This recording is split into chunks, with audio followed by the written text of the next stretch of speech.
ముంబై ఇండియాలో ఒక richest city.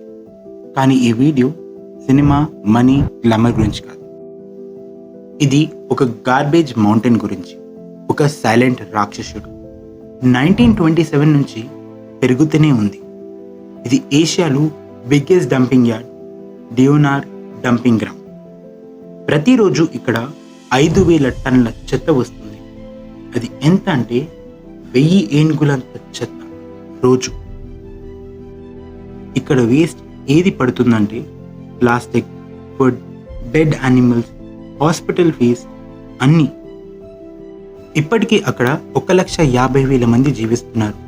అక్కడ పక్కనే ఉంటుంది ఒక అమ్మాయి. తను 12 సంవత్సరాలు మాత్రమే. తన కలలో చూసిన డ్రీమ్స్ ఎవరికీ చెప్పుకోలేకపోతుంది. మార్నింగ్ లేచిందంటే సన్షైన్తో లవ్వదు, బ్లాక్ స్మోక్తో, చెత్త వాసనతో లేస్తుంది. వాళ్ళ డాడీకి ఆస్తమా, తమ్మునికి స్కిన్ డిజీజ్.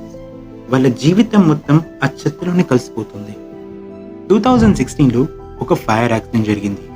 ఒక్కో రోజు కాదు, 3 రోజుల వరకు ఫైర్ని కంట్రోల్ చేయలేకపోయారు. ఆకాశం మొత్తం దుమ్ముతో కవర్ అయిపోయింది. చెంబూర్, సౌత్ ముంబైలో కూడా స్మోక్ రీచ్ అయింది. స్కూల్ క్లోజ్ చేశారు, మాస్కులు వేసుకున్నారు. కానీ ఈ మాస్క్ పాయిజన్ని ఆపలేదు. Government waste to energy plant చేస్తామంటున్నారు. ఫైల్స్ సైన్ అవుతున్నాయి, స్పీచెస్ ఇస్తున్నారు. కానీ చెత్త మాత్రమే పెరుగుతుంది.